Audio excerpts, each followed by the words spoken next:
네, 뉴정치본색 시작하겠습니다. 저는 최경영 기자고요. 김종욱 정치학 박사, 김준일 시사평론가, 조수진 변호사 나와 계십니다. 안녕하세요. 네, 안녕하세요. 안녕하세요.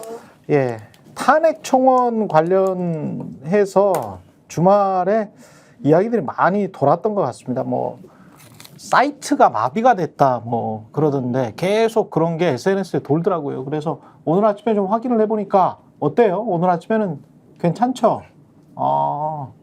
지금 관련해서 윤석열 대통령 탄핵소추안 즉각 발의 요청에 관한 청원이 들어가 있고요. 혹시 관심 있으신 분은 저희가 댓글로 남겨놓을 테니까 링크를 해보시기 바라고. 동의 수가 지금 80만 명이 넘네요. 예. 이번 주에는 뭐 100만 명은 돌파할 것 같습니다. 전반적으로 민심은 참 안 좋습니다. 지난 금요일에 어디죠? 한국갤럽에서 항상 하는 거 그것도 뭐 비슷하게 나오죠. 지금 20%대 중반 뭐 이 정도. 그렇죠. 그러니까 긍정 지지율. 그러니까 여론조사 조금 설명드리면은 예전에 이제 윤석열 대통령이 이제 갤럽 기준으로 최저치를 이제 그 전에 찍었을 때가 만 5세 초등학교 입학 그리고 바이든 날리면 요때가 24였거든요. 24. 그랬죠. 근데 이제 그때하고 지금하고 다른 점이 있다라면은 회복 탄력성이 없어졌어요. 그러네. 예, 회복 탄. 그러니까 그때는 딱 떨어졌다가 다시 이제 뭐 막 50까지 뭐 40까지 가지는 않아도 이제 30% 이제 중후반으로 다시 올라섰다가 이게 이슈에 민감하게 이렇게 반응을 했다라면은 아예 이거는 계단식으로 돼버렸다. 그러니까 하락이. 예, 하락이. 그러니까 계단식으로 딱 떨어지고 나서 그러니까 총선 전후로 해가지고 딱 10%포인트, 11%포인트 정도 딱 빠진 다음에 고착이 됐다는 거죠? 예, 회복이 안 돼. 그러니까 더 이상 돌아오지 않는다는 거예요. 그러니까 이게 굉장히 저는 중요하게 보는 포인트가 뭐냐면은 거기에서 그때 이제 갤럽이나 뭐 MBS 조사나 다른 거 다 보면은 어디에서 많이 빠졌느냐 보수층에서 막 상대적으로 많이 빠졌. 당연하지. 왜냐면은 진보층은 이미 싫은 사람이 너무 많으니까 더 빠질 여력도 없고 중도 진보는 이미 많이 빠졌고 보수층에서 회복이 안 된다라는 게 되게 중요한 거예요. 그러니까 지금 뭘 해도 회복이 안 돼. 그 뭐 석유를 파든 뭘 뭐 100만 명 심리 상담을 하든 뭘 하든 회복이 안 된다라는 게 모멘텀을 가질 방법이 없다라는 게 가장 중요한 것 같아요. 그러니까 지금 보면 이제 마지노선 정치가 벌어지는 것 같은 느낌이 많이 드는데, 그러니까 최저 지지층만 딱 모여 있는 거죠. 이게 이제 무너지면 우르르 무너지는 건데, 이걸 무너뜨리지 않으려고 다양한 방금 뉴스 기사 보니까 정무장관직을 신설한다는 거예요. 정무장관직을. 예. 그러니까 제가 볼 때는 국민 여론이 떨어질 때는 TK 지역 또는 극보수층들을 결집하는 방식을 통해서 계속 그분들이 나가지 못하게 하는 정치를 행사하다가 이제 특검법 전국이 가게 되면 정무장관 같은 거 신설해서 민정수석을 신설했으니까요.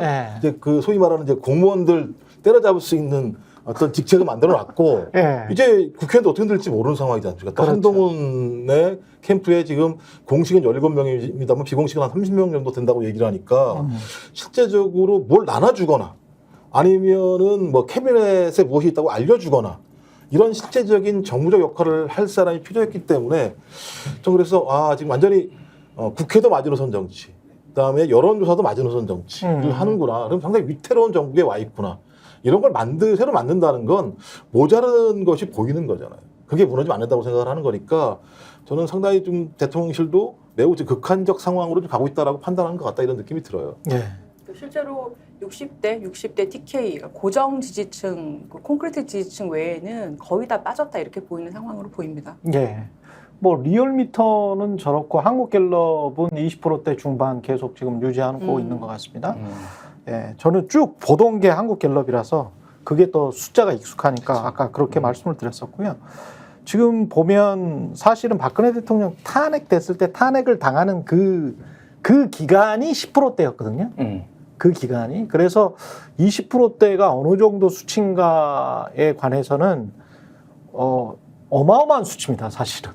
역대 대통령들로 따지면 20%대 초반이나 25%도 지금 나오기가 힘든, 그것도 겨우 꾸역꾸역 나온다. 한국갤럽의 조사에서도. 그러면 이거는 바로 탄핵 직전까지 가는 굉장히 국민들에게는 뭔가 신뢰를 회복할 수 있는 다른 조치들이 필요한데 경제 어려운 거야. 뭐 구조적이고 만성적인 것도 또 섞여 있으니까 그렇다고 치더라도 결국은 남아있는 거는 이 최상병 수사외압 의혹하고 김건희 특검하고 이거 두 개를 어떻게 돌파하느냐 이거 아니겠어요?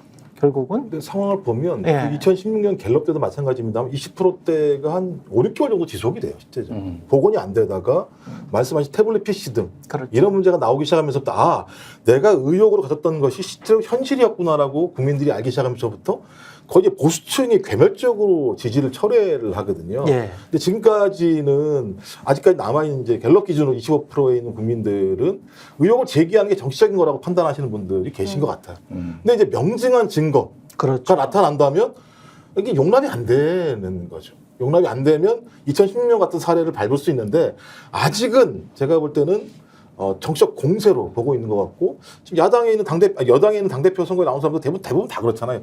한동훈도 따지고 보면 대통령은 큰 문제가 없는데 국민의 민심이 좀 요구하고 있으니까 그 좀 부분적으로 수용해야 되는 거냐 이런 정도의 상황이거든요. 그렇죠, 그렇죠. 근데 네. 그것마저 뚝이 무너지면 제가 볼 때는 더 셀 것 같은데요. 2년 동안 내내 거의 1년 한 8개월 정도가 20%대 갤럽 그렇죠. 기준으로 갇혀 있는 상황이었는데 지금 사건 하나하나가 어떤 방송이나 언론을 통해서 증거들이 계속 나오고 있는 상황이잖아요.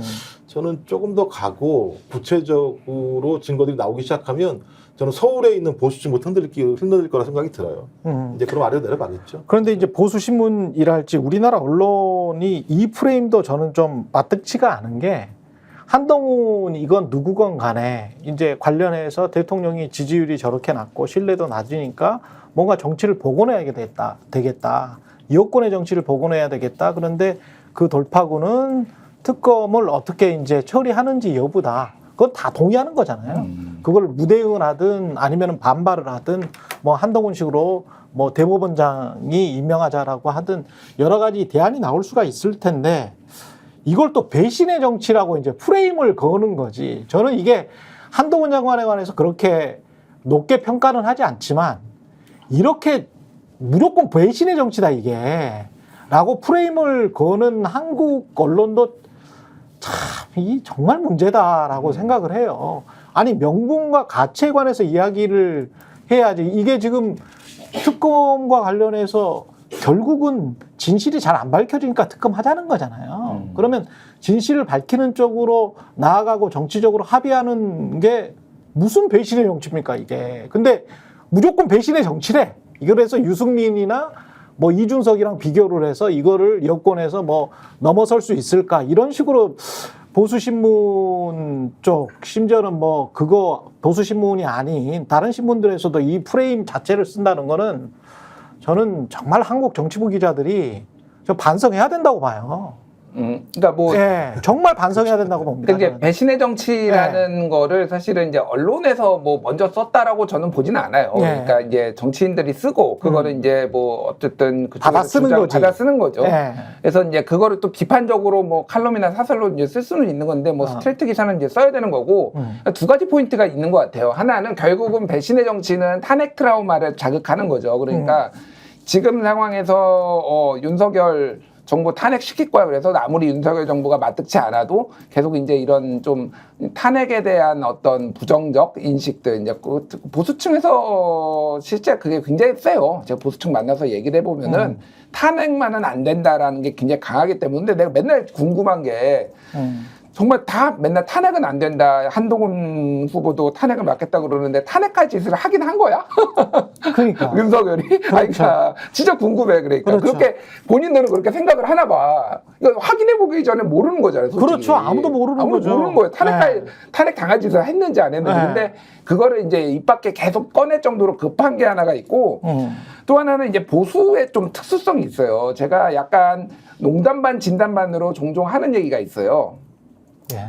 진보는 정치 지도자를 교주로 여기고 보수는 군주로 여긴다. 라는 거. 이게 약간 조금 이제 초를 친 거지만은 특수성이 있어요. 그러니까 뭐냐면은 좀 과장한 거지만. 뭐 과장? 뭐 어쨌든 그러니까 초과 과장. 왜냐면 진보는 일종의 그러니까 팬덤 정치도 있고 뭐 이제 그런 게 역사가 좀 유구하잖아요. 그러니까 그래서 어떤 사람에 대해서 그런 호불호가 강하다라고 한다면은 그렇죠. 보수는 권위에 복종하는 경향이 매우 강해요. 그건 맞지. 네, 맞아요. 그러니까 권위에 복종하는 게 굉장히 강하기 때문에 그래서 대통령들이 보면은 역대 팬덤을 가졌던 사람은 박근혜밖에 없고 대부분은 강력하게 리더십을 보여주거나 그런 거를 기대를 해가지고 그리고 대통령이 딱 되면은 그 사람이 얘기하는 거 거의 말 듣거든요. 그리고 나오는 단어가 배신. 뭐 홍준표가 얘기한 폐쇄자 막 이런 거 있잖아. 다 이런 류야 그러니까 네. 이게 보수 유권 폐세자라는 게 세자에서 폐해졌다 이런 예, 말이에요? 그거 홍준표가 한동안 미치겠구만.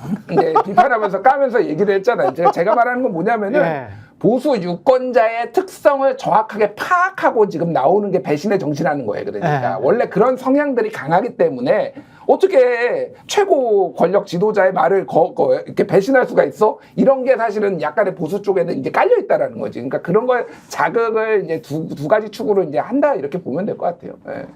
탄핵 트라우마가 있다. 탄핵은 절대 안 된다. 그런데 탄핵 당할 짓을 진짜 한 것인가 안 한 것인가를 따져봐야 되는데 미리 겁먹고 저러는 것도 좀 이상하다. 뭐 이런 비판이 나올 수가 있는 것이죠. 예. 저부터 뭐 탄핵 트라우마도 말씀하셨지만 또 하나는 아주 좋은 흑역사의 사례가 있어.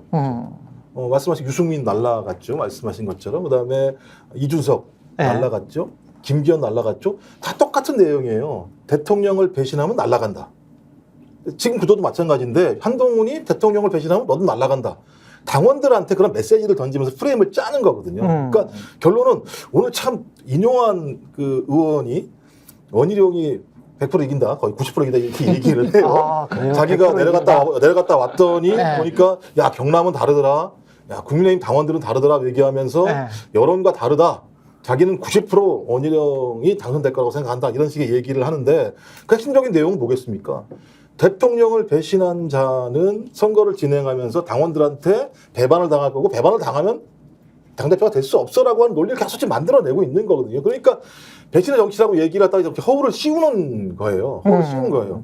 근데 이제 거기에 탁 한동훈이 발을 담가버린 거죠. 이제 특검이라는 걸 받으면서. 근데 그 말도 되게 좀 웃긴 게요.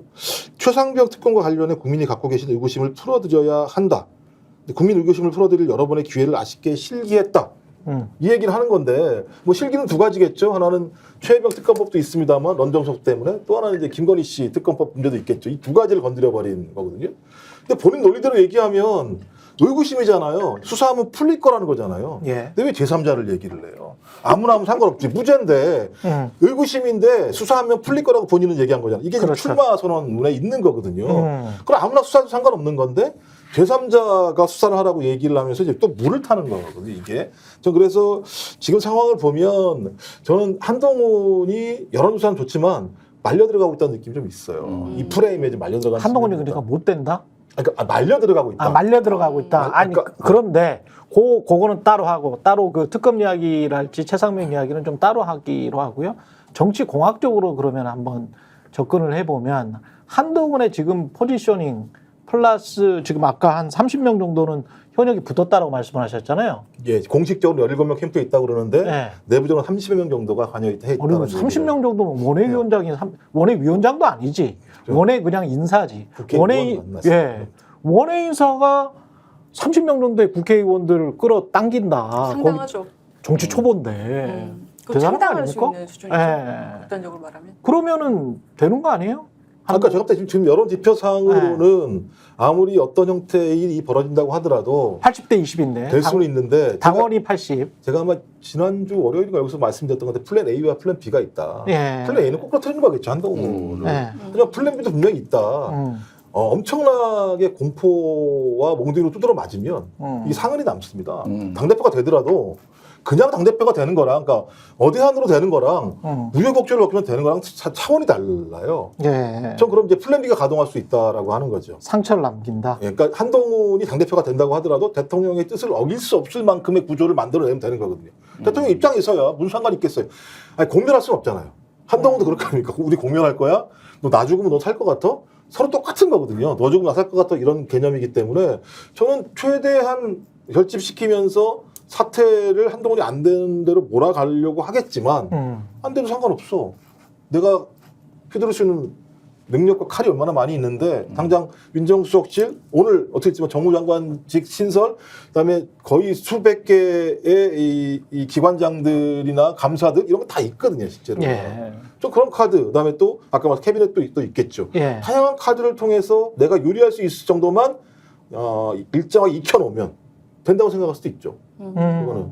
아니, 저는 어떻게 보냐면은 약간 다른 부분인데, 그러니까 이제 어대한이라고 해서 어차피 이제 그 뭐 전 비대위원장이 대표? 될 예. 것이다라고 대표가 될 것이다라고 다들 예상을 하고 있고, 근데 시간이 꽤 생각보다 남았어요. 한 달 정도가 있지 않습니까? 그렇죠. 한 달 정도가 있는데 한 두 달, 가지 예, 산을 넘어야 되잖아요. 하나는 지금까지 얘기한 배신자 프레임, 탄핵 트라우마를 어떻게 넘을 것이냐. 대통령하고 충돌하고 있는 건 사실이지 않습니까? 지난번에 당대표 출마 선언할 때도 뭐 전화 통화한 것이 10초냐 15초냐를 두고서 얘기가 되고 있을 정도로 보통은 그 정도면은 뭐 지금 선언합니다. 하시오. 이 정도로 끝이지 않습니까? 그래서 이 정도로 사이가 지금 좋지 않다라는 것은 다들 많이 알려져 있는 것이기 때문에 이 배신자 프레임 어떻게 깰 것이냐라는 부분이 하나가 있고, 두 번째로 넘어야 할 산이, 이게 저는 실제적으로 앞으로 토론이 벌어질 부분이라고 보는데, 총선 패배 책임을 져야 될 사람이 불과 몇 달 만에 무슨 책임을 졌다고 다시 나왔냐는 겁니다. 그래서 이제 한겨레 같은 데서도 분석한 걸 보면 실제적으로 본인이 넘어야 할 산은 총선 패배 책임이고, 총선 패배 책임을 본인이 그럼에도 불구하고 왜 본인이 대표가 돼야 되느냐에 대해서 명분을 던지기 위해서 오히려 특검법도 받을 수 있다. 국민들이 원하는 것을 내가 지금 당이 못하고 있기 때문에 이것을 돌파할 사람이 나고, 내가 그래서 이 특검법도 도입할 수 있는 사람이기 때문에 출마한다라는 큰 대의적인 명분을 내세운 것도 본인이 총선 패배의 책임을 져야 된다라는, 그래서 나올 수 없는 사람이다라는 것을 넘기 위한 것이 아니냐, 이런 분석도 있거든요. 그래서 이 부분에서 배신자 프레임은 저는 금방 깨질 수 있는 게 아닌가라는 생각이 들어요. 근데 총선에서 본인이 했던 그동안에 보여줬던 리더십이라든지 돌파력이라든지 그동안 변변하게 보여준 게 없는데, 그러면 다음번에 당대표가 됐을 때 어떻게 할 것이냐라는 부분은 앞으로 한동훈 비대위원장이 풀어야 될 숙제인 거죠. 그러니까 요거 좀 말씀드릴게요. 그러니까 지금 뭐 정치공학으로 좀 보면은 되게 미묘한 부분이 있어요. 미묘해요. 미묘한 예. 부분이 뭐가 있냐면은 책임을, 총선 패배에 대한 책임은 사실 한동훈 비대위원장이 져야 되잖아요. 말씀하셨다시피. 그렇죠. 그런데 그거를 이 최상병 특검을 이제 특검 임명 주체만 바꾸면 받을 수 있다라고 얘기를 하면서 그게 쏙 들어가 버렸어요. 그러니까 그게 쏙 하나가 들어가 버린 게 있고, 또 하나는 이제 보수 유권자들, 보수 당원들이나 유권자들의 좀 특성을 좀 말씀을 드리면은, 쉽게 얘기하면은 뭐 이제 진 거는 진 거고, 가장 중요하게 생각하는 게 뭐냐면은, 그래서 민주당이 이길 수 있어? 이거예요. 그러니까 그러면 상식적으로 생각을 하면은, 그래서 민주당을 이길 수 있어. 당대표가 돼서, 그리고 네. 거기에는 당대표뿐만이 아니라 그 이후에 정권 집권연장. 재창출을 집권을 할 수가 있어까지 같이 이제 그게 질문이 들어가 있는 거예요. 그거를 포커스하고 있는 것 같아요. 맞아요. 그러니까 네. 한동훈은 정확하게 한동훈 후보는 그거를 이제 보고 있는 건데, 제가 다른 후보들이 좀 바보 같다라는 생각을 많이 하는 게 뭐냐면, 아까도 했지만 배신의 정치는 한동훈한테 좀 불리한 부분이라면은, 나경원 후보는 뭐라고 했냐면은, 나는 대선 출마 안 하겠다라고, 당대표 되면. 그렇지. 그게 이상했어요. 아니 그러니까 이게 네. 제가 다른 방송에서 그 얘기를 했는데, 네. 나경원이 그거를 하면 도움이 될까? 그거 안 되는 것 안 돼요. 같아. 왜냐하면은 안 예. 뽑고 싶을 것 같아요. 그러니까 지금 보수는 가장 중요한 게 이재명이 대통령 되는 걸 막는 게 제일 중요해 지금. 맞아요. 뭐가 되든 네. 그게 뭐 용병이 됐든 뭐가 됐든 네. 이재명이 너무 싫은 거야. 그런데 자, 나경원은 지금 네. 나는 대선 출마 안 하는 게 유약한 후보의 이미지가 있는, 본인이 그래서 이제 급하니까 그렇지. 7번을 이재명이 와도 내가 승리난 이재명을 이기는 후보다라고 얘기하는데 다른 메시지에 묻혀가지고 그게 잘 안 나오고 있고. 안 나오지. 윤상현도 당권 대권 분리론을 얘기를 했어요. 아, 이 사람은 그러면 대권 주자가 아니구나라고 사람들한테 인식이 된 거야. 그렇죠. 원희룡은 딱 보니까 경쟁력이 없어 보여. 미안한 말인데. 아, 인천 계약을 해서 또 한 번 지기도 했고. 이재명한테 붙어서 졌고, 네. 그리고 이제 뭐 양평고속도로부터 해가지고 이게 이재명하고 붙으면 안 될 것 같아 하니까 복잡할 것 같아. 보수가 그러니까 막 한동훈이 마음에 안 드는 것도 있고, 탄핵에 뭐 이런 얘기도 있지만은, 야, 그 중에서 이 중에서는 그래도 제일 세네. 이재명하고 붙어볼 만한 게 한동훈 아니야라고 생각을 하는 거야. 그러니까 지금 막 이게 이건 것 같아요. 이 미묘함이 있어요. 그러니까 이 미묘함이 한쪽에서는 탄핵을 걱정하면서도 한쪽으로는 그래도 이재명은 이게 그렇지. 이게 지금 아직 확 기울지 않았는데, 제가 보기에는 그러니까 뭐 어차피 이제 보수 정당 내에서의 당원 투표니까 결국은 그러니까 한동훈이 그거를 어느 탄핵만은 내가 막겠다라는 걸 어느 정도 안심시켜주면은 결국은 약간 그쪽으로 갈 수밖에 없을 거예요. 지금 상황은. 지금 미국 공화당이랑 좀 비슷한 것 같은 게 아니 바이든이 이길 사람 누구야? 또는 민주당이 이길 사람 누구야? 야, 아무리 트럼프가 꼴통이라도 트럼프가 더 세잖아. 센 사람 무조건 붙여. 트럼프밖에 없다. 네, 트럼프밖에 없다. 그쪽으로 간 것일 수밖에 없거든요. 왜냐하면 공화당의 합리적인 사고를 가진 사람들도 트럼프를 위험하다라고 굉장히 말을 했는데도 불구하고 뭐 지지자들이 무조건 공화당 트럼프 이쪽으로 가니까 쏠리니까 이 인기에는 어쩔 수가 없는 것 같아요. 그런 측면도 좀 있는 것 같습니다. 그러니까 실제로 한동훈이 인기가 좀 그래도 있다. 이재명이랑 붙을만 하다. 이렇게 지금 판단을 하고 있는 것 같아. 그러니까 뭐 정치는 네. 가능성의 정치니까 네. 이렇게 할 수도 있습니다만 3년은 너무 길어요. 한동훈에게 3년은 너무 길고 윤석열에게도 한동훈에게도 그럴 수 있죠. 그러니까 대통령 네. 대한민국 대통령은 진짜 막강한 힘을 가지고 있어요. 그러니까 작정을 하면 너 죽고 나 죽자라고 얘기하면 대통령만 안 죽어요. 대부분 그래요. 한동훈에게 3년을 버틸 수 있는 힘이 있을 것인가. 그리고 만약에 한동훈이 이렇게 이겨놓고 나서 대통령한테 껌껌이 타협한다면 한동훈도 미래가 없는 측면들이 분명히 있고. 그러면 그러니까 이게 딜레마예요. 그러니까 지금 두드럽게 해서 대통령하고 싸우면 탈당이나 탄핵권이 나올 수밖에 없는 상황이고. 너무 빨라 시기가. 근데 그렇다고 또 안 한다고 하면 이 대통령 하에서 아무것도 할 수 없는 이 두 가지 딜레마 상황에서 당원들은 선택을 해야 되는 거예요. 그러네. 이게 미치는 거죠. 당원들 입장에서는 들으면 다 많은 얘기거든, 둘 다. 이게 무슨 하나만 맞으면 상관이 없는데 네. 뭐 다 많은 얘기니까 선택을 강요하는 거예요. 그러네. 당원들한테. 네. 그러니까 지금 죽을래, 나중에 죽을래. 이 싸움을 지금 해야 되는 거거든요. 그러니까 저 대안이 없는 거예요. 대안이 없는 상황에서 누가 제일 힘이 세냐? 전 대통령이라고 보는 거예요. 대안이 없을 때는. 근데 옆에 지금 한동훈 옆에 장동혁, 주진우, 배현진 뭐 이렇게 붙었다라고 하잖아요.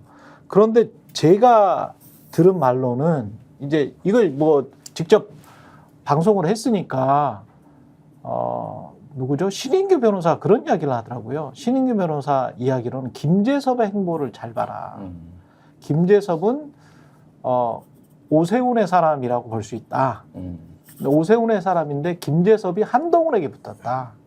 그러면 오세훈은 어떤 복식인지는 모르겠지만, 그러니까 중간에 가다가 말씀하신 것처럼 서울시장 유력한 대권 주자가 한 명이 분명히 떨어질 것이다. 하지만 지금 당대표를 시키는 게 유리하다. 뭐 3년 동안에 분명히 떨어질 것이기 때문에 그러면은 다 이제 없어진 상황에서 본인이 대권 주자가 될 수 있다. 그래서 김재섭이 한동훈에게 붙고 뒤에서 후원을 해주고 있는 것 아닌가. 오세훈 쪽에서.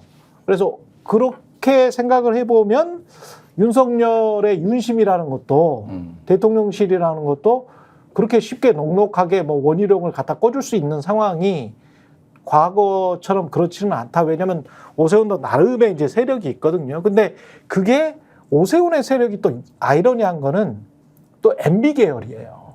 근데 이 정권은 또 MB 계열이야. 그래서 MB 1기는 MB죠. MB 2기는 윤석열인데 만약에 이제 또 그 세력이 또 장악을 한다면 MB 3기가 되는 거거든요.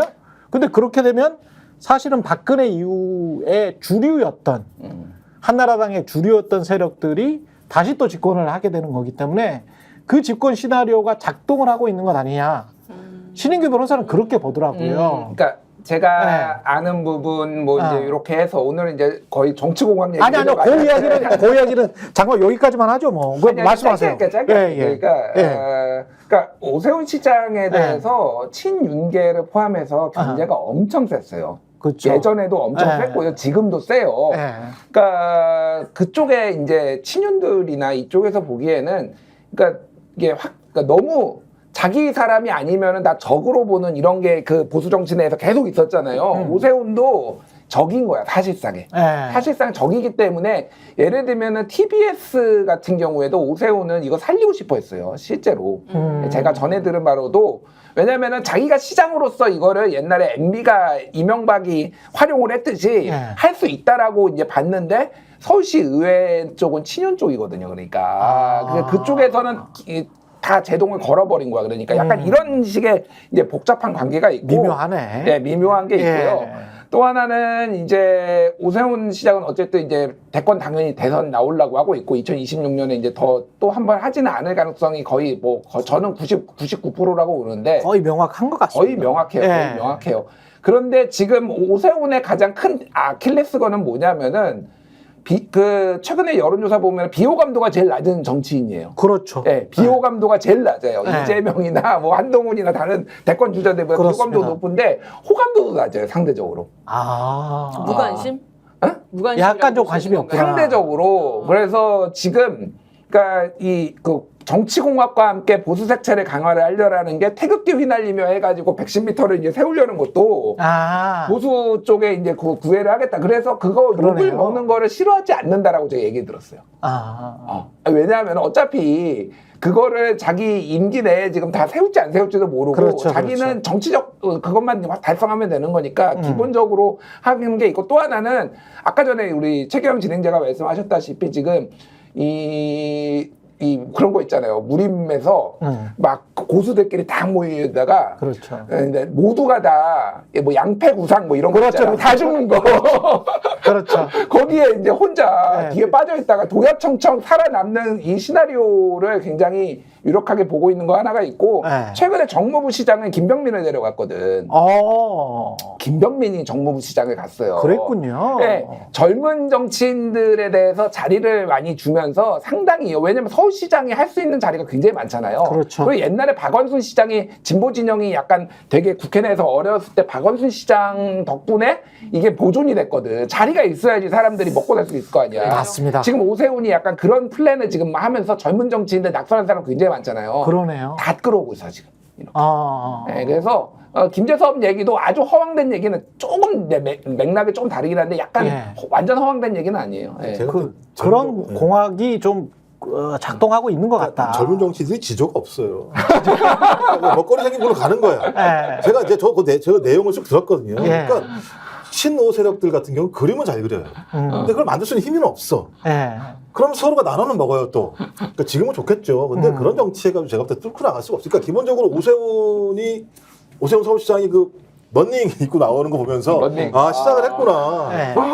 본인이 부족한 거죠. 그런 부분들이 매우 깔끔한 척하고 이런 거니까 아마 누가 얘기했겠죠. 좀 런닝도 입고 나오고 이러면 좀 서민적인 이미지 이렇게 했을지 모르겠습니다만. 본인도 굉장히 옛날에 애들 아버님들 네. 입던 그런 거예요. 그래서 제가 볼 때 너무 빨랐다. 아니 너무 근데 빨리 움직였다. 나는 그 런닝은 최악인 게 사실은 그 런닝의 원조가 박원순 시장이었거든. 옛날에 자기 더운데 그렇다, 이렇게 그렇다. 에어컨 안 하고 그거 왜 런닝을 입지? 난 좀 싫어. 솔직히 네. 런닝 입는 아재들.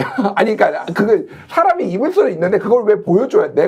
내가 왜 오세훈의 런닝을 봐야 돼? 그렇지. 좀 짜증나더라고 솔직히 얘기하면. 그게 전부 다 이제 본인들의 이미지나 뭐 이런 것들을 생각해서 그러는 걸 것 같은데 저는 한국 정치나 한국 언론에 관해서 좀 아쉬운 점이 지난번에 대선 토론에 트럼프랑 바이든이랑 하고 나서 뉴욕타임즈에 에디토리얼 보드면 어마어마한 거거든요. 그거는 뉴욕타임즈의 논설위원들이 합의를 해서 딱 쓴 거예요. 후보 교체로? 네, 후보 교체로 딱 쓴 건데 그 글의 내용에 트럼프가 민주주의를 파괴할 것이기 때문에 국가 경제를 망칠 것이기 때문에 이 내용이 탁 나와요. 굉장히 이제 정론지로서 그러니까 정론지라는 게 이게 발을 정자의 정론지가 아니고요. 원래 정론지는 정치적이다 할 때, 정파적이다 할 때 그 정자를 씁니다. 모든 신문사들은 정론지잖아요.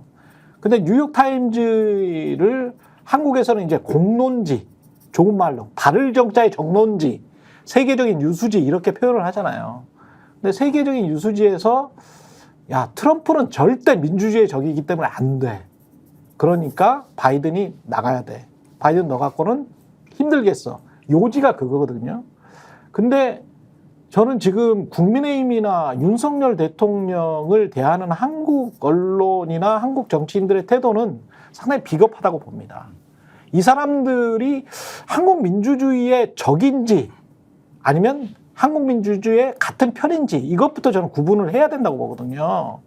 그런 측면에서 정치공학이 어떻게 보면 시청자분들도 저런 이야기 뭐하게 왜냐하면 적인 것 같은데 민주주의의 적인 것 같은데 그런 생각이 드는 거예요. 그러니까 그런 회의감 그런 것도 좀 들어요. 그런 거를 한동훈 씨나 또는 누구죠? 원희룡, 나경원, 그 다음에 오세훈, 이 집권여당에서 뭔가를 해보려고 하는 사람들이 이미지 정치만 하지 말고, 야, 우리가 지금 집권여당이 지금 민주주의 하고 있어? 자유민주주의 하고 있어? 그런데 언론 자유를 이렇게 탄압해도 돼?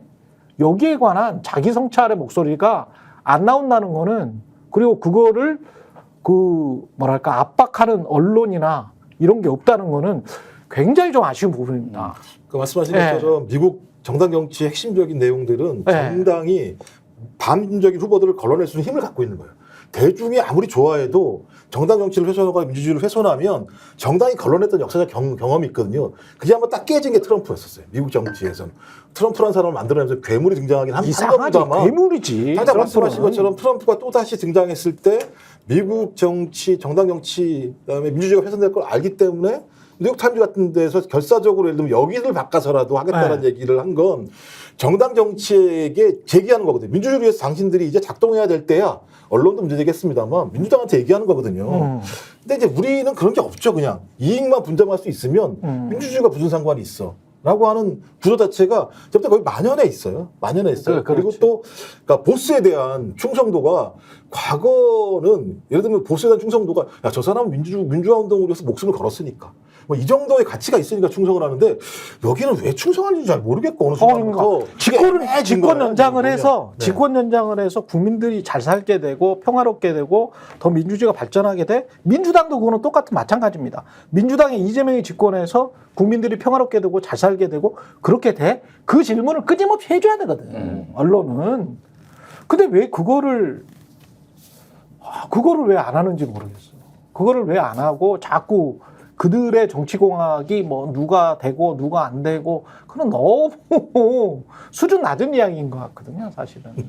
그런 측면에서는 최상병 특검 같은 경우에 지금 뭐 그 최상병 특검 같은 경우에는 좋은 기사들이 꽤 많이 나와가지고 뭐 이거 제가 볼 때는 이미 빠져나갈 수가 없던데 통화 기록이나 7월 31일이나 8월 2일의 통화 기록상 빠져나갈 수가 없어요. 오늘 8월 2일에 그 상황에 관해서 한국일보가 아주 구체적으로 다시 한번 쓴 게 있습니다. 근데 그걸 보니까 이게 지금 8월 2일 날에 대통령이 지금까지 확인된 윤석열 대통령 개인 휴대폰 통화 기록이 9건인데 7건이 8월 2일에 집중이 됐더라고요.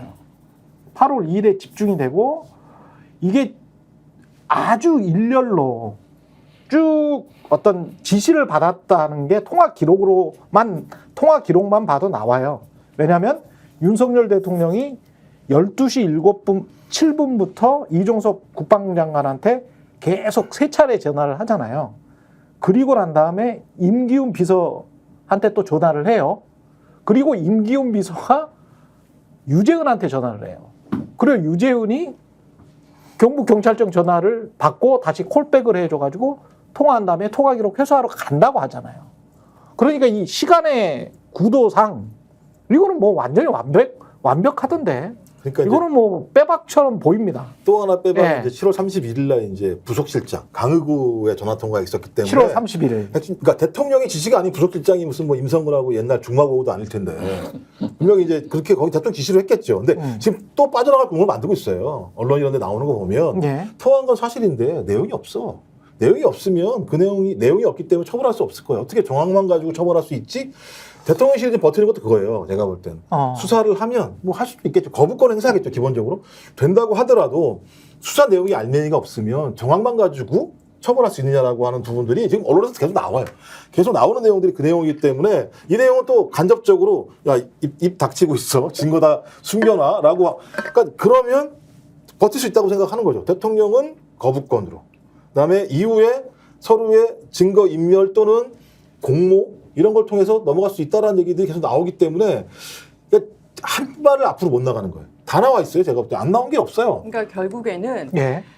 그냥 임의적으로 체득할 수 있는 것은 다 나온 상태고 그걸 한 겹 더 들어가야 되는 그러니까 그 최순실의 태블릿 PC 같은 것이 필요한 상황인데 건이 필요한 상황인데 그럼 결국 특검법밖에 없습니다. 특검이 이루어져서 이 모든 것을 한 줄로 꿰 수 있는 강제 수사를 하는 수밖에 없는데 이번 주에 이제 국회 본회의가 상임위 위원장들 다 이제 배정을 하고 본회의 시작이 되지 않습니까? 좀 민주당에서 최상병 특검법이나 방송사법이나 아니면은 뭐 김홍일 방통위원장 탄핵소추안까지 내일 본회의에서 모두 다 처리하겠다라고 했거든요. 그러니까 민주당에서는 지금 최상병 특검법을 대통령이 또 거부권 행사할 것 아니겠습니까? 그래서 그걸 예상을 하고 특검법을 통과를 빨리 시켜서 그다음에 대통령이 거부권 행사를 하면 그것을 다시 국회에서 재의결하는 그 상황까지를 가을 국회 전까지 7월 19일 이미 다 해놓겠다라는 계획이에요. 그래서 국민적인 이 특검법에 대한 이번에 이 청와대 홈페이지에 있는 탄핵에 대해서도 이 국민들이 굉장히 많이 찬성해 주신 거 봐도 알다시피 최상병 특검법에 대한 국민들의 열망이 얼마나 이 국회에 힘을 실어 주느냐 결국에는 그 문제가 가장 중요한 포인트인 것 같아요.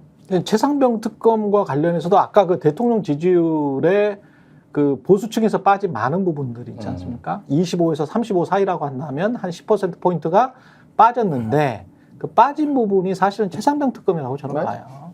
이게 국가 안보와 관련된 것이기 때문에 그리고 징집된 사병이잖아.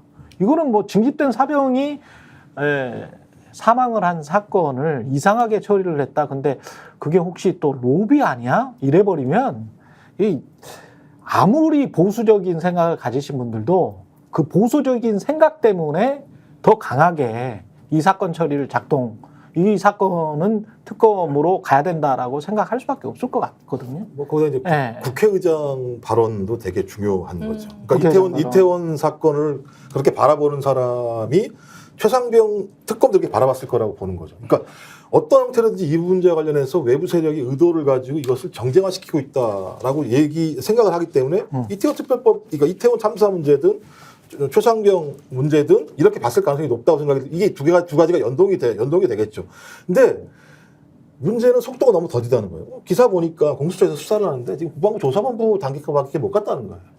이게 하나하나 불러서 조사해서 그 사람한테 확인한 다음에 위로 계속 올라가야 되니까 그렇죠. 속도가 너무 더딘 거예요. 그럼 지금 국방부 조사본부를 조사해서 언제까지 위로 올라갈 거냐. 대통령실은 전혀 이제 그러니까 손을 못 대는 그러니까 강제 수사를 통해서 압수수색을 하고 대단히 어떤 특검과 특검 수사 그다음에 검사들을 통해서 입체적으로 수사를 해서 빨리 어떤 증거 자료나 물건들을 압수수색하지 않게 되면 상당히 문제가 있을 거라 생각이 드는 건데 제가 볼 때는 진짜 국민의힘이나 대통령의 입장을 보면 8명을 옮겨오는 게 만만치 않거든요. 그냥 막연하게 그냥 여론이 이렇게 흘러가면 될 거라고 생각할지 모르겠습니다만 내부에서 그러잖아요.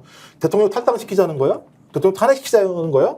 우리가 똘똘 뭉쳐야 되는 거 아니야? 라고 하는 흐름 자체가 8월을 넘어가게 되는 상황이면 이게 좀 복잡해집니다. 상황 자체들은. 그러니까 그 이준석 의원이 그래서 그 한동훈 비대위원장 그 아까 17명 말씀하셨잖아요. 그래가지고 이제 페북에다 쓴 게 뭐냐면은 그 17명이 그러면은 수정안 발의해가지고 제3자가 임명하는 거 그래서 그거 지금 그걸로 표결에 붙이면 되는 거 아니야. 그러니까 시간 미적되지 말고 네가 한동안 당신이 진짜 진정성 있으면은 이런 얘기를 한 건데 뭐 그 가능성이 별로 높진 않지만 어쨌든 이제 그게 약한 고리인 것 같아요. 지금 사실은 그 수정안 이제 한동훈 비대위원장 전 한동훈 후보가 얘기한 거에 대해서 민주당이나 이쪽에서도 좀 갑론을박이 있는데 저는 우상호 의원이나 뭐 정성호 의원이 얘기한 게 합리적이라고 봐요. 저는 왜냐면은 대법원장이 임명을 했던 게 지금까지 4번이 있었고 요즘에는 트렌드가 아닌데 옛날에 참여정부와 이명박 정부 때는 약간 대법원장이 이제 한 것도 있었고 특검이 임명되면은 그건 굴러갑니다. 그리고 또 하나는 천하람이 이제 얘기를 했던 게 2번 대한변협? 아니 그게 아니라 브리핑 2번만 하는 걸로 30일, 90일 뭐 이렇게 했잖아요. 그것도 사실은 받을 수 있는 게 왜 그러냐면은 이게 우리 최경 진행자도 기자를 해보시고 저도 해봐서 아는데 딱 특검이 굴러가기 시작하면요 브리핑이 중요하지 않아요. 일단은 취재 경쟁이 엄청나게 붙고 거기에서 뻗치기 모두가 다 뻗치기 하고 쓰레기통 뒤지고 있거나 누구 이제 차량 들어오면은 누군지 그거 추적해가지고 누가 들어와서 그 외곽에서 다 취재하고 보도가 쏟아질 거거든요. 그렇죠. 브리핑을 하든 안 하든 그거는 그 확인에 또 이렇게 해주는 부분들이 있어요. 그렇죠. 굴러가기 시작하면은. 네. 그래서 사실은 그런 식의 정치적 묘가 좀 저는 필요하죠. 이게 진짜 시간이 급박하기 때문에 아까 전에 김종욱 박사님 말씀하신 대로 시간이 급박하기 때문에 어떤 식으로든 민주당이 그러니까 뭐 천하람이 얘기한 거든 한동훈이 얘기한 거든 지금 민주당 쪽에서 받아라. 어떤 식으로는 이게 좀 정치적 타협에 이게 지금 그런 게 좀 필요하지 않나 그 생각이 많이 들어요. 그러니까 이거 빨리 통과시키기 위해서라도. 그러니까 제가 볼 때 이건 타협 문제도 아닌 거라는 생각이 드는 게 뭐냐면 왜 그 법안을 바꿨냐면 시간 때문에 그랬던 거잖아요. 야당이 빨리 추천해서 대한변협에 주면 시간 많이 걸리니까 그럼 제3자라고 하는 걸 꼭 대법원장이 아니라고 하더라도 옛날 아니잖아요. 첫 번째 아니 그거였어요. 대한변협에서 4명을 추천하면 야당에서 2명을 위로 올려 대통령이 뽑게 하는 거니까 그렇다면 그냥 역제해서 빨리 하자. 이거 지금 당대표 선거랑 무관한 거 아니냐. 한동훈 네가 그럼 이거 갖다 당대표 선거에 활용하려고 하는 거야? 그게 아니라면 빨리 국민의힘에서 말씀하신 17명 정도라고 얘기하면 그냥 10명에다가 다른 당 한 명만 더 합치면 되는 거니까 11명이 제출하면 그 병합심리도 가능해요. 병합해서 올려도 되거든요. 저는 그래서 민주당이 이 문제와 관련해서 그 뭐 예를 들면 선명성 때문에 굳이 이거 갖다가 터부시할 필요는 없다는 생각이 들기 때문에 받아서 대한변협 안으로 가면 되거든요. 제3자 등이라고 얘기했으니까 꼭 대법원장이라고 얘기하면 한동훈도 웃긴 거죠. 제3자면 되는 거지. 그게 무슨 예를 들면 한동훈도 그렇게 대법원장이야. 얘기했어요. 그래서 제3자 등이기 때문에 저는 민주당이 얘기했던 그러니까 과거에 21대 야당이 모두 요구했던 안으로 가는 거기 때문에 저 그 정도 아니라면 좀 무리가 없다고 생각이 들어서 그럼 압박을 할 수 있죠. 그렇죠. 또 여론의 또 동의도 얻을 수 있고 그래서 특검을 누구로 선정한 그 설사 대법원장이든 누구든 변협이든 누가 선정을 한다고 하더라도 사람이 어떤 자리에 가면 또 변하거든요. 근데 특검이라는 자리 그것도 국민적 관심사가 굉장히 많은 이런 사건에서 본인이 엄청나게 뜰 수 있는데 그 기회를 바로 놓칠 그런 명망이 있는 변호사가 있을까? 그걸 그냥 대통령의 지지율은 이 모양인데 대통령을 지키기 위해서 내가 사건 그냥 대충 처리하겠다. 이럴 특검이 있을까 싶어요. 어지간한 특검을 갖다 놔도 그래서 지금 사실은 검사들도 또는 검사 출신 변호사들도 이렇게 돌려보면 한 달이면 끝날 것 같은데 그런 이야기를 하지 않습니까? 그래서 실제로 그리고 이 강우구 부속실장이 7월 31일에 등장한 거는 언론에서도 주목하고 있습니다만 이거는 굉장한 의미가 있습니다. 빼박이요. 굉장한 의미가 있어요. 이거는 부속실이 없는 상황에서 제2부속실도 없고 제1부속실도 없고 부속실이 없는 정권이거든요. 근데 김건희 여사의 제2부속실이 없는 정권에서 근데 부속실장이 등장을 했어. 근데 그게 윤석열의 의중인지 또는 김건희의 의중인지를 알아내야 되는데 가령 한동훈이 수백 번 카톡을 한 적이 있어요. 하루에. 김건희 여사와.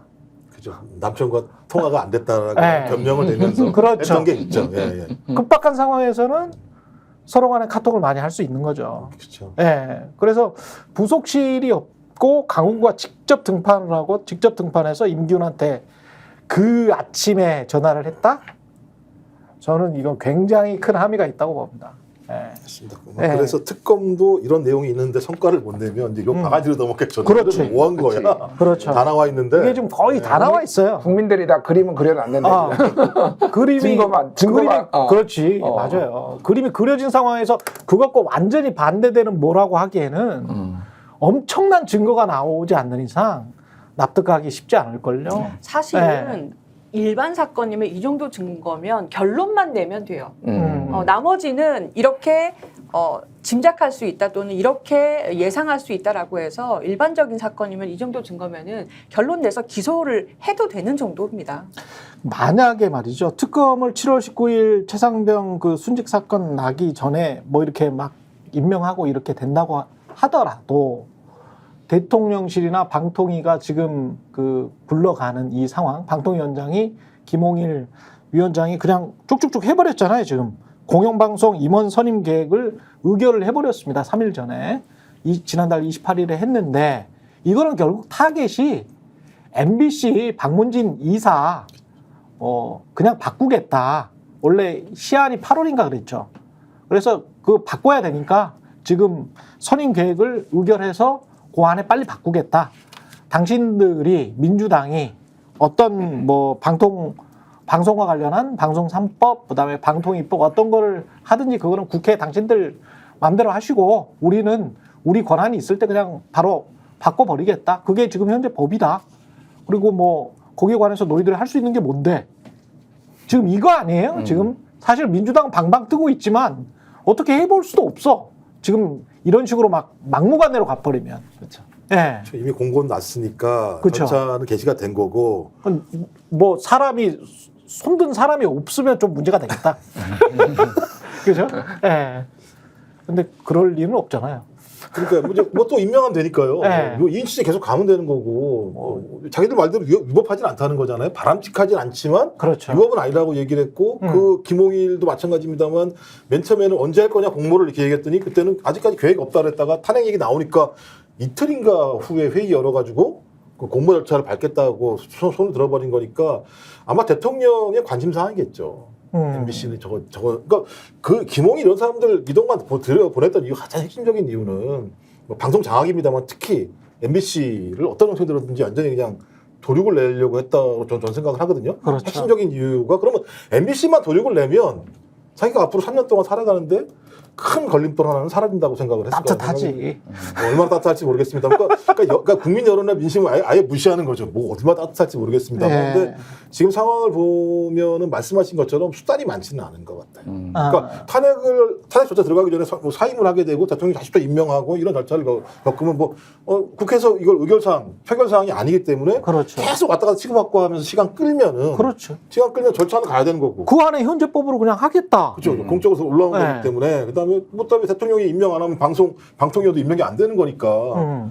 그러니까 저는 진짜 국민 여론 전혀 무서워하지 않는 그냥 막가파죠 이 정도면. 하지만 뭐 10개월째 이렇게 해왔는데 2, 3개월 더 가는 게 무슨 의미가 있겠습니까? 자기들 입장에서. 대통령이 이제 방송 3법, 뭐 방통위법까지 해서 거부권을 행사할 거는 거의 뭐 100%인 것 같고 이거 결국은 여당 의원들을 어떻게 균열을 내느냐가 되게 중요한 것 같아요. 계속 이제 도돌이표 같은 얘기인데 이거 방송사들 이렇게 하는 것에 대해서 또 거부감 느끼시는 분들 꽤 있거든요. 사실은 이게 그래서 정치가 보수적인 분들에도 좀 이거 의원들 중에서도 좀 있어요. 그러니까 굳이 방송사를 언론사는 건들지 좀 말아라. 네, 건들지 말아라. 그래서 이걸 어떻게 좀 균열을 낼 수 있느냐가 되게 중요해진 것 같고. 김홍일 방통위원장은 뭐 이제 저도 이제 간접적으로 들은 얘기인데 이제 파다해요. 그 얘기가 파다한데 이제 언론계에 계신 분들도 그렇고 그쪽 유관기관에 계신 분들한테 얘기를 들은 건데 MBC 것만 처리하고 난 사퇴하겠다. 공공연하게 사실 그렇게 뭐 알려져 있어요. 그러니까 본인도 방통위원장 하고 싶지 않대. 내가 전에 들은 바로는. 본인 전공도 아니고. 그러니까 스트레스 받는다라는 거야. 근데 해야 되는 임무는 어쨌든 하고 나가겠다. 그게 이제 MBC라는 거야. 그러니까 지금.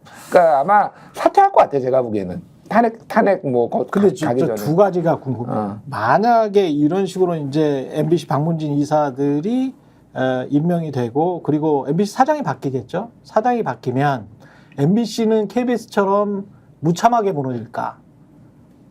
두 번째, MBC가 무참하게 무너지고 나면 사람들이 어떻게 반응할까?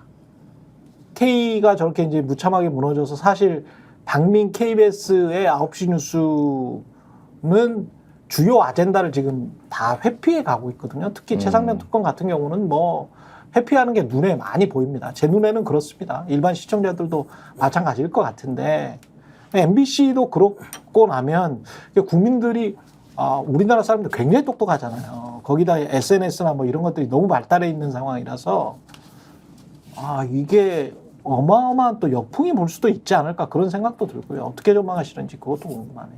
제가 먼저 얘기할게요. 그러니까 K와 M이 좀 차이가 있어요. 우리 문화 자체가 다르고. 맞아요. 문화 자체가 다르고요. 그러니까 예전에 그러니까 이런 거죠. K는 서로 약간의 평화로운 그렇죠. 정권 교체가 있어서, 그러니까 내부의 정권 교체라고 이제 얘기를 하는데, 이쪽 정권이 잡으면은 이쪽에서 이제 잡고 여기를 반대 진영을 완전히 말살하지는 않는 약간 이런 느낌이 있었어. 원래 그러니까. 해고는 잘 안 하는 집단이에요. 해고는 안 하고 네. 좀 살려는 드릴게 이렇게 그렇지, 해서 그렇지. 있다가 네. 왜냐면 또 정권 바뀌면은 이 사람들도 있어야 될 거 아니야. 그래야지 이게 조직이 존속이 되고 약간 이런 느낌이 있어서 저항도 상대적으로 해서 저항도 약해요. 그러니까 네, 이게 그렇지. 그러니까 그냥 약간 정권 바뀌면은 이렇게 낙하산 오는 거를 약간 숙명처럼 받아들이는 이런 그렇죠. 분위기가 K가 약간 있다라면은 네. M은 목숨 걸고 써요. 사실 근데 이제 그게 이명박 때부터 M도 약간 그런 분위기가 약간은 있었지만은 이제 아이스링크장 보내고 막 자르고 막 이게 하니까 M의 분위기는 완전히 좀 다르다. 그러니까 그게 바람직한지 어쩐지는 모르겠으나 굉장히 제가 보기엔 파열음이 세게 날 것 같아. 그러니까 이게 파열음이 굉장히 세게 날 굉장히 것이다. 세게 나. 그러니까 K처럼 이렇게 스무스하게 갈 가능성 거의 없고 일단 파업 들어가는 것부터 해가지고 거의 굉장히 그리고 이제 지금 이 시민사회계나 언론계 쪽에서도 언론 유관단체 이런 쪽에서도 MBC마저 무너지면은 야 안 된다라는 게 굉장히 있어서 굉장히 많은 지원이나 이런 이슈 파이팅이 많이 될 것 같아요. 제가 그래서 말씀하신 대로 역풍이 불 가능성은 상당히 있다. 이게 계속 이 정권의 언론 탄압에 이런 것들을 부각시킬 가능성이 상당히 높아요. 제가. 그러니까. 예, 예. 네. 저는 이게 어떻게 구성이 되던 간에 이 이제 그 의결의 위법성 부분이 계속 갈 수밖에 없다고 봐요. 아, 의결의 예. 위법성 계속 예. 갈 것이다? 그러니까 예. 이게 그 법에서 저는 좀 우연이라고 보는데 포결 정적수가 규정이 명확하게 되어 있지 않다는 이유로 지금 2명에서 계속해서 중요한 의결을 하고 있는 거 아닙니까? 예. 근데 법의 취지라는 것도 판례나 나중에 소송에 갔을 때는 굉장히 중요한 부분이거든요. 그러니까 법의 취지를 보면 대통령이 임명하는 사람하고 국회에서 추천해서 대통령이 임명하는 사람으로 구성을 해놨다는 것 자체가 조화롭게 중요한 사안은 여야와 정부 측의 입장을 들어서 방송이기 때문에 결정을 하라는 거고 그 중요한 사항이라는 것은 적어도 이렇게 방문진 이사를 교체한다든가 하는 것도 다 포함이 되는 것이고 이런 상황에서 이렇게 중요한 문제를 이 지금 2명 체계에서 이대로 의결을 해서 밀어붙인다. 그리고 그것이 나중에 MBC 장악이라는 결과로 나타난다. 이렇게 되면 이 위법성 부분은 계속해서 논란이 될 거예요. 그렇겠네. 예. 보니까 말씀하신 것처럼 올 5월달 서울고법에서도 판결 내린 부분 자체 관련해서 절차적 위법성이 문제될 수 있다고 얘기했었고 작년 12월달에 권태선 이사장 후임 임명 과정에서,도 내용했던 게 방통위법 입법 목적을 저해할 수가 있다. 2명으로 하는 거에 대해서 원천 무효가 될 이거 수 이제 있다. 법률적으로 이제 아마 법원에다가 요청을 해서 판결을 내리겠습니다만 저는 그 부분 같은 경우는 시점이 좀 걸리는 상황이기 때문에 그 이전에 MBC가 지금 신뢰도 1위지 않습니까? 아마 저는 MBC가 저항하는 순간 KBS랑은 다른 국민적 저항을 받을 거다. 그냥 국민이 신뢰하는 그렇죠. 방송사에 대해서 저렇게 했기 때문에 그러면 파열음은 더 세질 거라는 생각이 드는데 제가 농담 같은 얘기입니다만 만약에 MBC가 이러면 완전히 그 진보 유튜브의 대환환기가 벌어질 수도 있겠다 이런 생각이 드는 환환기죠. 왜냐하면 이제는 지상파든 종편이든 신뢰할 수 있을 만한 매체가 다 사라져 버리게 되는 거죠. MBC도 마찬가지입니다만 아마 MBC도 새로운 방문진 이사들이 들어가게 되면 매우 강력하게 싸울 거라고 봐요. 막 싹싹싹 갈아치우고 할 거라고 보거든요.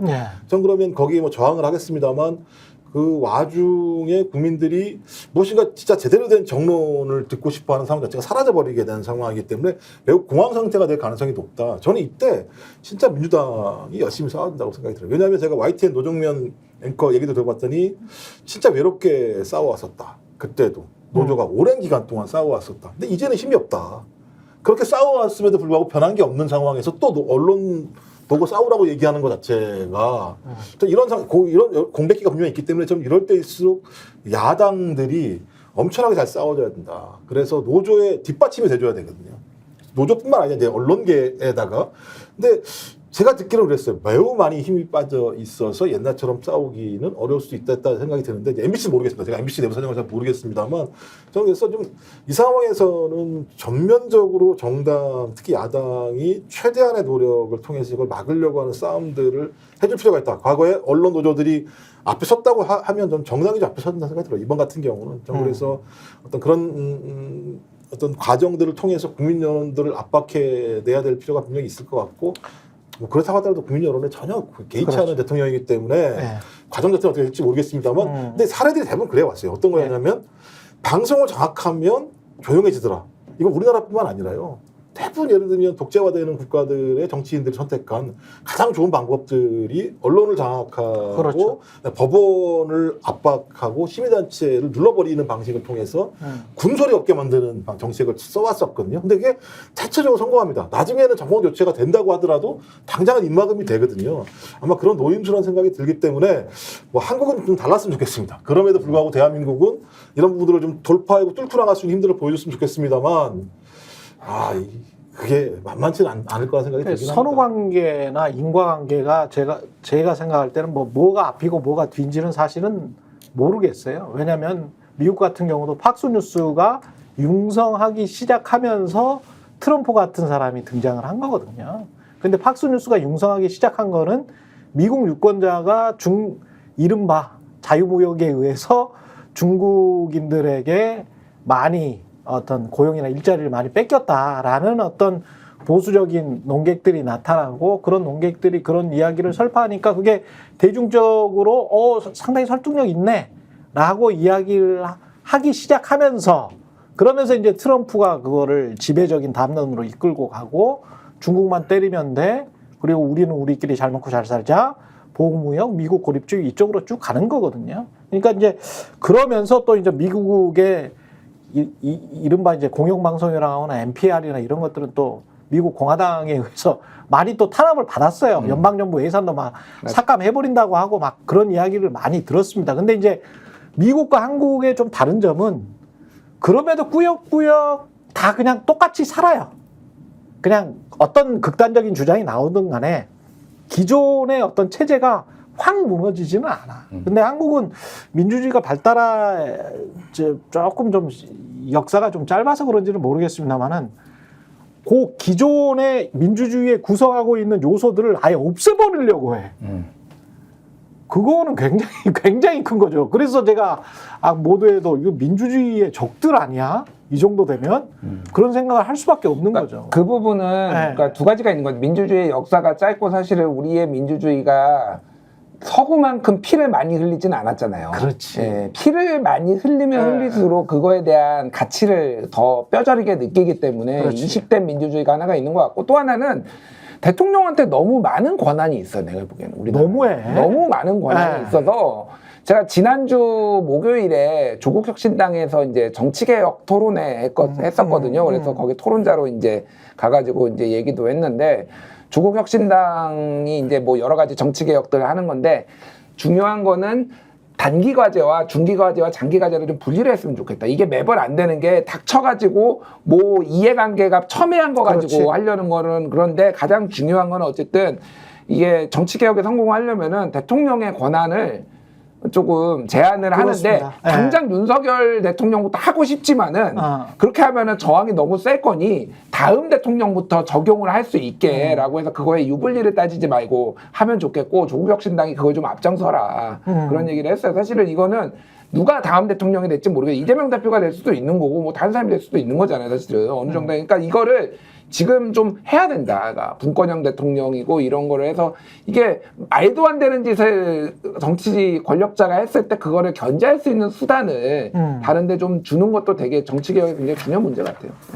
예, 여기까지 또 덧붙이실 말씀 없죠? 예, 여기까지. 짧게 하면 이제 예, 보면 말씀하세요. 이제 예. 미국의 대통령제를 유럽에서 뭐로 봤냐면 임기제 왕으로 봤어요. 임기제 왕. 임기제. 예. 그러니까 임기가 있는 왕이라고 봤기 때문에 예. 유럽에서는 그 대통령제를 수용할 수가 없어서 분권형으로 간 거거든요. 그렇죠. 그러니까 저는 이런 어떤 지혜들을 발휘해야 돼요. 그러니까 내가 좀 더 많은 권한을 행사하기 위해서 대통령의 제도를 바꿀 때도 꼼수를 쓰면 안 된다.